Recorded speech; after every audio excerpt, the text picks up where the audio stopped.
Hi, baby boy Esteban. 4:07 PM pinalabas si baby. May mga initial vaccine na ibibigay para kay baby, si Hepa B Vitamin K. Tapos yung sa eye ointment sa mata niya. Ayan o, baby boy. Ay! Oy, oy, oy. Bakit, baby? Ang cute niya. Ilang kilo siya, Ate Grace? 2.6 kilos. Ayan o. Ang cute ng baby.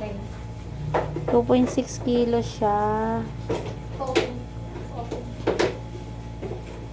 Ang cute. Cute ng face niya. Oh, kamukha ng tatay. Tatay niya. Tatay na tatay ang mukha. Wala kay Jensen. Oh. Oh, bakit? Ang laki ng dilat ng mata mo. Ha? Bakit, baby? Ah.